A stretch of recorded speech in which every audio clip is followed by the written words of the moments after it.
So do while loop is similar to while loop, but it has something different. That is what it evaluates the expression after the code blocks has been executed. And in do while loop, always execute the statement at least once, then it enters the while condition. So useful when you are sure about that one time execution is going to happen for sure, and then after that execution with the condition going to happen. So this is the starting part of the do while loop. Then this code block will be executed at very first, then after that it will enter the condition, whatever the condition we are writing in the while loop. So here syntax is we write do, then inside that parenthesis we give, and after that while loop we write, and that condition get checked and that code blocks repeat itself until unless that condition is fulfilled. So one thing is different than while loop is once the code block will be run at the very first, then it will go. Now we'll go to the VS Code and we'll see how to print all those programs what you did with the while loop and for loop using do while loop, and we'll see that nested do while loop also, how to do that. So let's jump to the VS Code. Now we will see the examples of do while loop. Then again I'll create one file, that is do while.cpp. Here we're going to do the program that print n natural numbers again with the do while loop. Print n natural numbers using do while. Same thing we're going to do, that is we're going to write the header file that we write hash include iostream. Then we're going to write using namespace std, and after this we're going to write the main function. This is the basic template of C++ code. Alright, in this main function we're going to write the whatever the things is. We again going to take input from the user, and that is going to be printed that way, and we'll see the syntax of do while loop. So that is we're going to write int n, that is I'm declaring a variable that is going to take input from the user. So for that I'll write cout statement, and there I'll write enter the number. Alright, this is done. Then I'll give endl statement so that it is goes to the next line, endl. Now I'll initialize that with iterating variable, that is I equals to 1. I initialized it. After that what I have to do is I'll take input from the user. So what I'll write cin, what is the variable we've taken, n. So n, cin n. After that we'll write the syntax of it. So what is the syntax? We write do, and after that we write while, and we give the condition here, and we'll end the statement here. So inside the do, this is the code block that it was showing in the flowchart. So here we have to print whatever we want to. So we want to print right now that iterating variable I, right? And we'll give some space so that it comes in the same line, everything. So this is what we want to print. Now we'll have to update also. Here initialization, this is the initialization we did, this is the code block, and I have to do updation also. So I++, and I'll terminate the statement. Now inside the while loop I have to write a condition. What is the condition that we generally did in the while loop also? I is less than equals to n. This is the condition, and after ending of this all I have to write return statement, return 0. So this is done. I'll save the code, Control S, then I'll run the code, right click and run code. It is asking for the number. Suppose I want to print from 1, we initialize from 1, so 1 to 100 I want to print, so I'll give enter. It is printing from 1 to 100. Again you can change the initialized value here. You can change to 40 if you want to print 40 to 50. So what I have to do is I'll save the code. So it will save, Control S save. Then I'll run the code again, and it is asking for the number. I want to print 40 to 50. So that can also be done. So that is 40 to 50. It is printing. Okay, I'll show you one more thing. Clear the code, and here what I will be writing, suppose I want to print table of 10. So if I want to print table of 10, what I need to do is I need to do what? I into 10. And suppose I want to print table of 10. See how table of 10 is getting printed. So if I hit enter and it says enter the number, tell wherever I want to print. So suppose I'll give 10 here.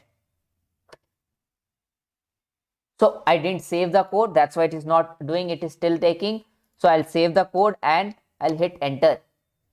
Enter the number. So if I hit 10, so it is printing the table of 10, 10, 20, 30, 40, 50, 67. So what logic I did change? I change here is multiplied by 10. So this kind of manipulations you can do with this code.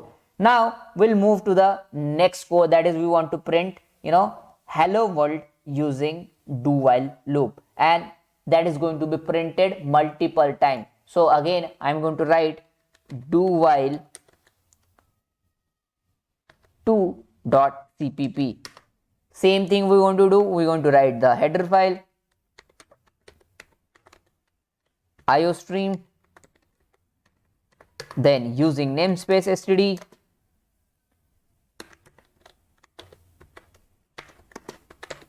then we'll write the main function that we generally do, int type, it's of int type and main, and inside the main we'll write whatever our code is. Again same thing we're going to do, we're going to declare a variable that is of n, that is we're going to take input from the user, and I'll say in the printing statement that enter the number.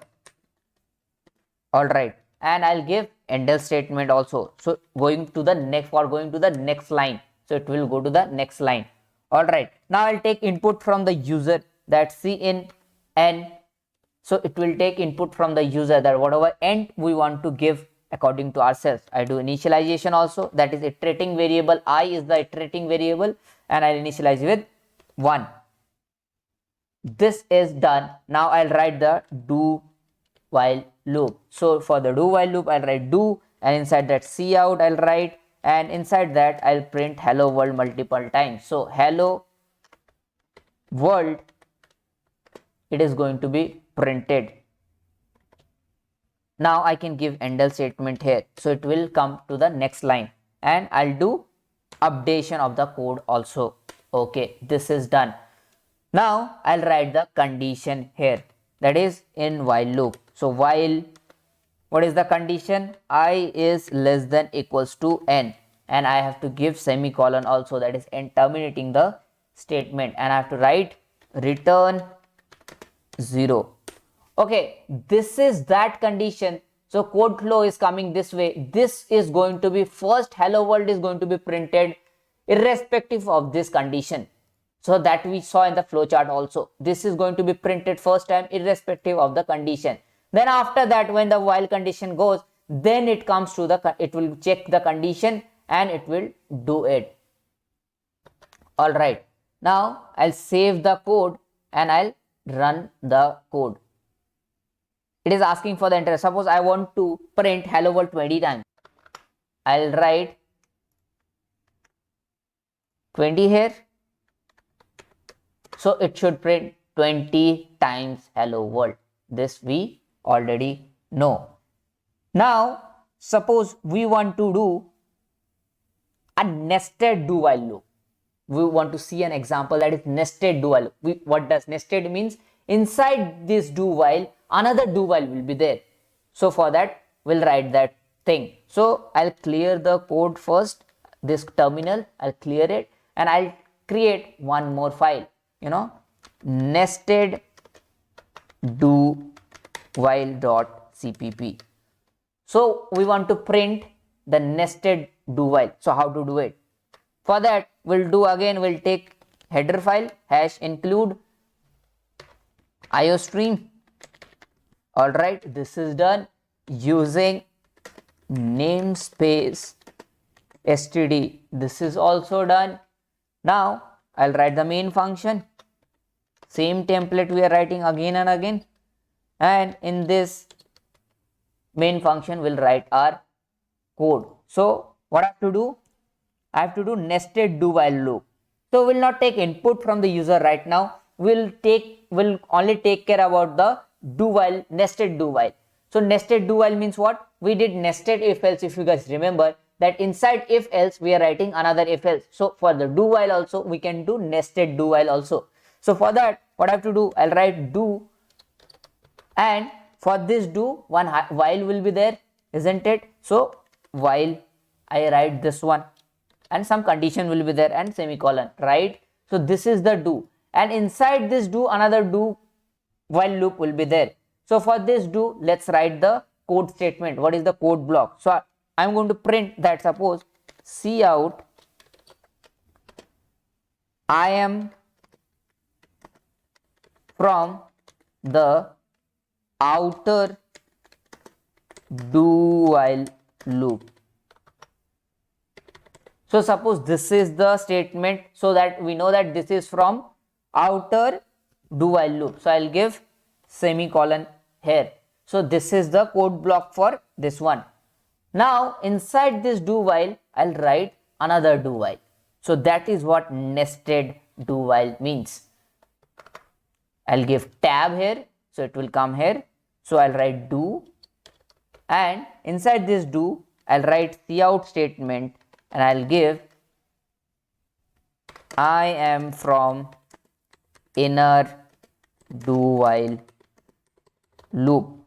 All right. So this will tell us that this is from inner do while loop. Now I have to give while condition also. While here, suppose I am giving 1 greater than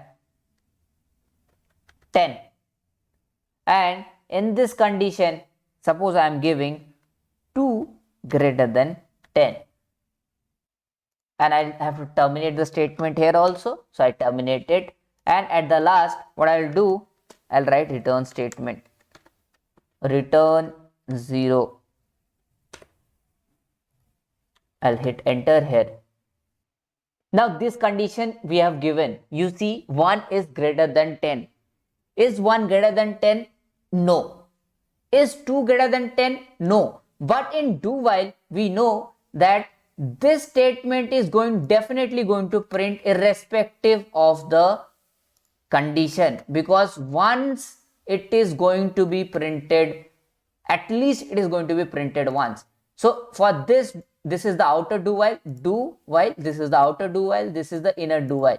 This is the code block for outer do while, right? But condition is not true. 2 is greater than 10. But we know this is going to be printed at least once in do while. After that, when condition checks 2 is not greater than 10, then that time it will terminate. Same for the inner do while also. Alright, now I'll save the code, Control S, then I'll run the code. Okay, I run it, and you see I am from outer loop, do while loop, I am from inner do while loop. Both are getting printed. So here I am not using endl, so that's why it is not coming in the next line. If I use endl here, suppose endl here, and I save the code, Control S, and I run the code again. And if I save it, Control S, now if I print it, it will coming in the next line. So this is the end of the do while loop. You see, condition is not true, still it is executing, because we know that it will execute once, at least once. After that, it will terminate. So thank you. This is the end of the demo of do while loop. Thank you for watching this video. If you like this video, please do share with your friends and the colleague, and also do subscribe to Scholarhead YouTube channel and click the bell icon so that the information about such video you will get automatically.